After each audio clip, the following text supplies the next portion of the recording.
Under the so-called partial mobilization, the Kremlin has sent 300,000 Russians to the front line. This is a number from the official statements by representatives of the Russian military and political leadership. The real scale of mobilization is much larger. Moscow continues to send tens of thousands of recruits to the war against Ukraine. According to the General Staff of Armed Forces of Ukraine, since the beginning of Russia's full-scale invasion of Ukraine, the Federation's army has lost about 275,000 people, but the Kremlin has classified all data on losses.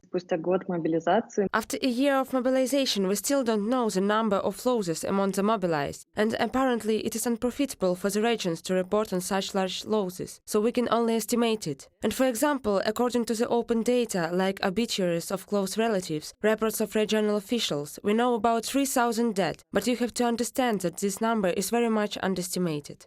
After analyzing this data, conflict intelligence team volunteers and journalists from the Important Stories investigative media concluded that every fifth dead mobilized person did not live even 2 months after receiving a summon. More than half of the mobilized died at the age of 30 to 45. The oldest dead mobilized man on our list is Major Nikolai Isakov, 62-year-old, from the Tver region. He spent almost 8 months in the war and died in early June on the territory of Russia, in the Shebekinsky district of the Belgorod region. On average, mobilized soldiers died after 4.5 months in the war zone.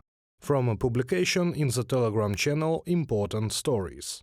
Often, mobilized Russians do not receive the necessary training. They are sent on so-called meat assaults. Russian commanders do not have interest in sparing the mobilized. Investigators say that Russian army suffered massive losses in autumn and winter in the direction of Kupiansk-Sviatovo-Kremenna in the Luhansk region. These were the first months after the start of mobilization, when the Russian army had to stop the counteroffensive of the armed forces of Ukraine at Svatovo and Kremenna, and mobilized people were thrown there. From the same direction, there were many video messages from mobilized people complaining that they were thrown to the front line without training. They tried to cover entire sections of the front with mobilized troops. They were placed in several lines, and of course they were hit, because there was no coordination and no system in place. From the publication in Important Stories.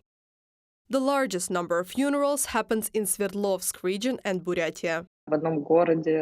In one town in the Sverdlovsk region, there was not even enough space in the Alley of Glory cemetery to bury the new mobilized. And some relatives complained that their husbands were buried somewhere in the wilderness, in a new section of the cemetery. But he was a hero. Did he really fight for nothing? And so on. A lot of funerals also came to Buryatia, and experts say that the level of losses in Buryatia may indicate that more men and women were drafted from there than the average in Russia. As they promised, we'll talk about this 1%. Video messages from relatives of mobilized people have appeared on Russian social networks. They complain that commanders do not let their relatives on holiday, beat them, and send them to storm Ukrainian positions. Earlier, the chairman of the State Duma Defense Committee, Andrei Kartapolov, said that the mobilized would return home only after the war against Ukraine was over. No rotation is envisaged, and they can go on leave only after 6 months at the front. They just don't want to let go. They are afraid that people might not come back and would prefer to leave the units. Of course,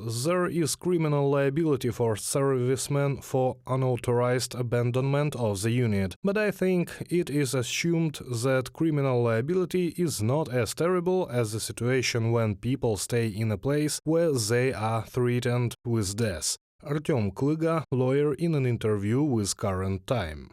It is difficult to predict when exactly the second wave of mobilization in Russia will begin, experts say, but the longer Russia's war against Ukraine continues, the more obvious it becomes that mobilization will continue in any case. Reported by Anastasia Tarnavska, Yulia Bil, UATV News.